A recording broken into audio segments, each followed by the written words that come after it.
Ya, Nana. Assalamualaikum warahmatullahi wabarakatuh. Waalaikumsalam warahmatullahi wabarakatuh. Apa kabar anak-anakku semuanya? Alhamdulillah.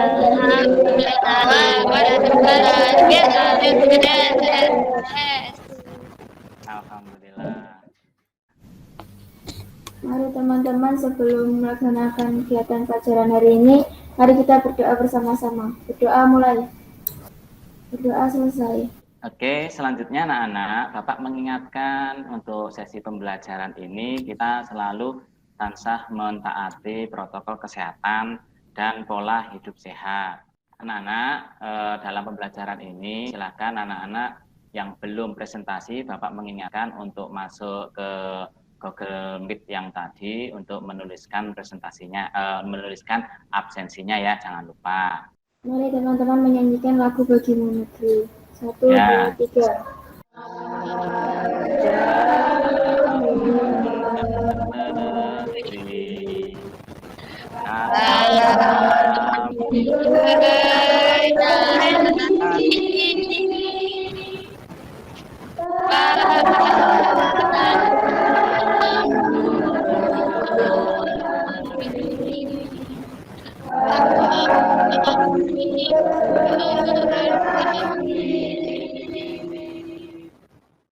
Selanjutnya, Bapak akan menyampaikan semangat untuk kita semuanya supaya hari ini pembelajarannya lebih semangat. Nah, di sini ya, kita lihat bersama di situ ada sebuah pesan, kurangnya kemampuan dalam diri kita itu bukanlah alasan untuk mencapai sebuah keberhasilan.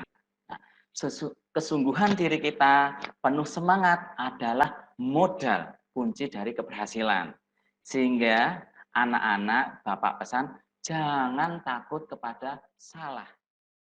Norma-norma dalam masyarakat itu ada banyak sekali, Nak. Nah, Bapak pengen tahu, masihkah ingat anak-anak ada berapa norma yang berlaku di masyarakat?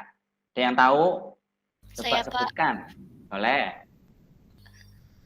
Macam-macam norma ada 4, yaitu norma agama, norma kesusilaan, norma kesopanan, dan norma hukum. Betul.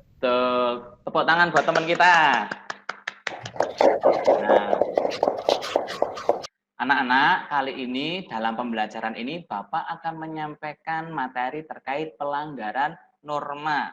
Nah, di mana tujuan pembelajaran kita nanti yang pertama itu peserta didik dapat mengidentifikasi faktor-faktor apa saja sih yang menyebabkan kita atau orang lain itu melanggar norma.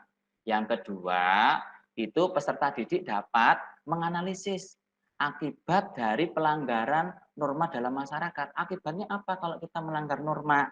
Nah, kemudian yang ketiga, peserta didik dapat menelaah upaya pencegahan pelanggaran norma dalam menciptakan keadilan. Yang ketiga ini nanti kita menelaah bagaimana tahapan-tahapan kita atau tips-tips kita supaya kita dapat mencegah terhadap pelanggaran norma yang ada di masyarakat. Mulai dari nanti itu ada bagaimana supaya tidak terjadi pelanggaran, terus sama ketika ada pelanggaran nanti kita harus bertindak apa. Nah, kita akan pelajari lebih lanjut ya, Nak ya. Setelah mengetahui faktor-faktor penyebab terjadinya pelanggaran norma, sehingga nanti kita dapat mengantisipasi hal-hal yang bisa menyebabkan terjadinya pelanggaran norma. Sehingga kita semua harapannya dapat terhindar dari perilaku yang melanggar norma.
Dalam video tadi, anak-anak apakah melihat adakah tindakan perilaku yang menyimpang?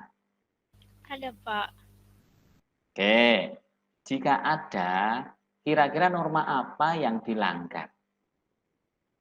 Norma hukum. Norma hukum.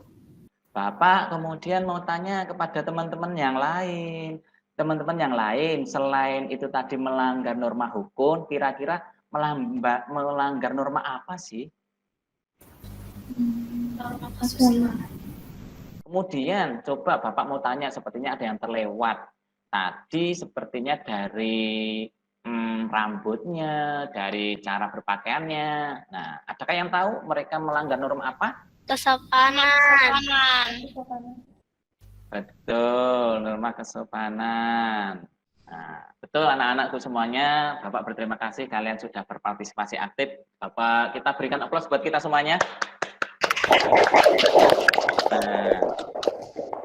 Nah, anak-anak, kemarin Bapak sudah membentuk kalian menjadi 3 kelompok. Nah, nanti setelah Bapak menjelaskan kelompok ini, kalian nanti kembali ke classroom, kemudian masuk ke kelompoknya masing-masing. Tapi nanti ya, nah kemarin sudah menjadi 3 kelompok, kemudian Bapak akan memberi panduannya. Pertama, nah nanti anak-anak menganalisis gambar-gambar pelanggaran norma sesuai dengan kelompoknya, jangan sampai salah kelompok. Kemudian yang kedua, peserta didik nanti silakan menelaah upaya pencegahan terhadap pelanggaran norma. Upayanya apa saja? Kelompok 1 belum ada yang masuk. Silakan anak-anak. Oh sudah ya. Nah, silakan dituliskan. Di situ dituliskan kelasnya, terus identitasnya. Kelompok 2, yang teman yang lain boleh dibantu itu menuliskan kelasnya. Kelasnya masih kosong. Identitas kelasnya masih kosong dari kelompok 2. Kelompok 1 sudah. Kelompok 3 boleh langsung silakan ditulis identitasnya terlebih dahulu. Kelasnya belum diisi itu kelasnya, Nak. Kelas 7C.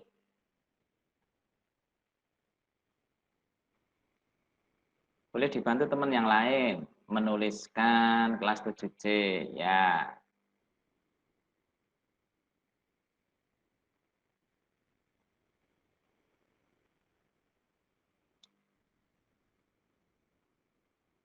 Di sela-sela ini silakan dari kelompok yang lain bisa membuka bahan ajar yang ada di Google Classroom. Di situ ada bahan ajar yang bisa membantu kalian memecahkan masalah yang ada di kelompoknya masing-masing. Kelompok 3 nanti berkaitan dengan di situ sekelompok anak yang tidak menggunakan helm saat berkendara. Benar ya?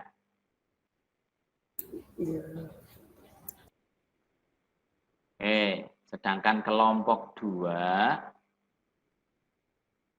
di situ mendiskusikan seorang anak yang membuang sampah sembarangan. Dan kemudian kelompok 1 di situ mendiskusikan seorang anak yang makan dengan mengangkat kaki di kursi. Nah,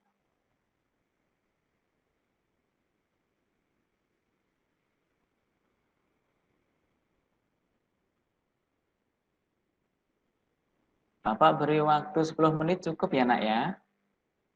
Silakan yang lain bisa saling membantu, boleh membuka buku dan modulnya supaya cepat menemukan solusinya.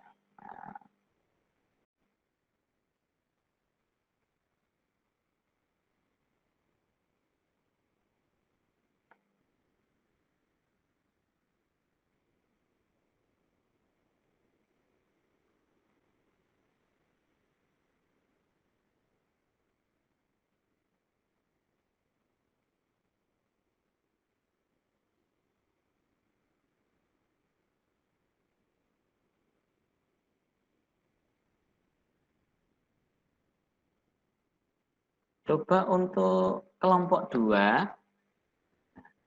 Kelompok 2 Bapak ini ya, mau tanya dulu. Dari kelompok 2 sudah paham itu gambar apa? Sudah. Sudah. Apa? Gambar anak yang membuang sampah sembarangan dan gambar seorang anak yang membuang sampah pada tempatnya. Assalamualaikum warahmatullahi wabarakatuh. Waalaikumsalam warahmatullahi wabarakatuh. Waalaikumsalam warahmatullahi. Mungkin saya dari kelompok 3, saya melakukan kegiatan seluruh sekolah. Ada dua saya sebagai wakil dan anggota Serian Masyarakat Kabupaten Kepulauan Riau dan Aktif. Di sini saya akan mempresentasikan tentang yang sudah saya diskusikan bersama kelompok saya.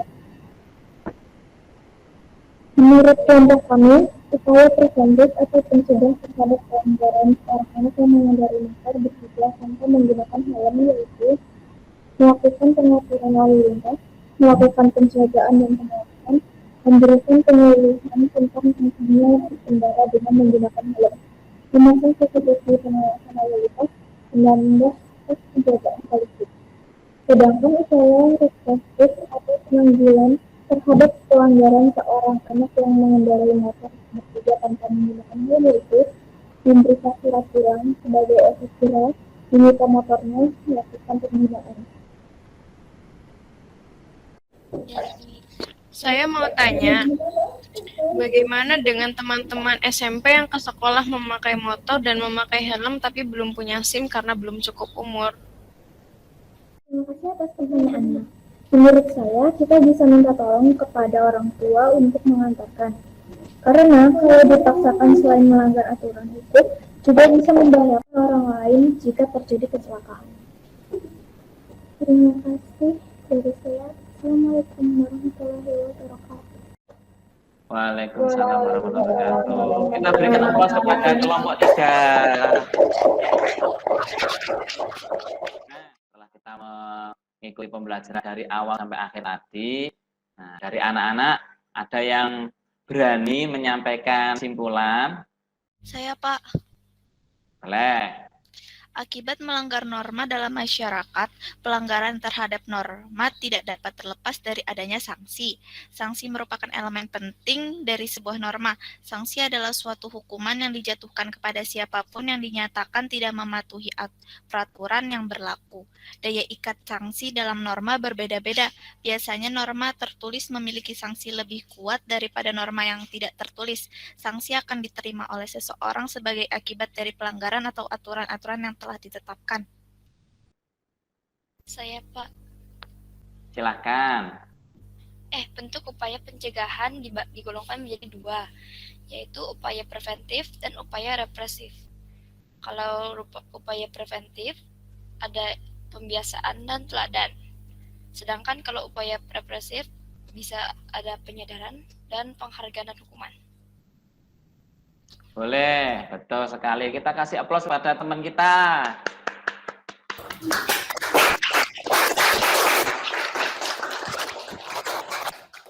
Ya, jadi untuk pembelajaran yang akan mendatang itu terkait arti pentingnya norma dalam mewujudkan keadilan.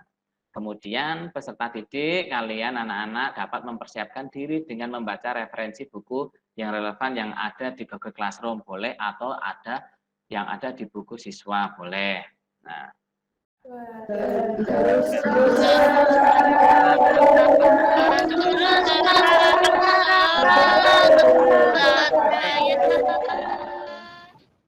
setelah nanti Bapak tutup dengan salam, silakan Nak Rahma menutup dengan doa.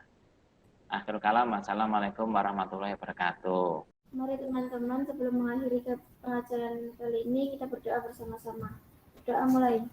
Doa selesai.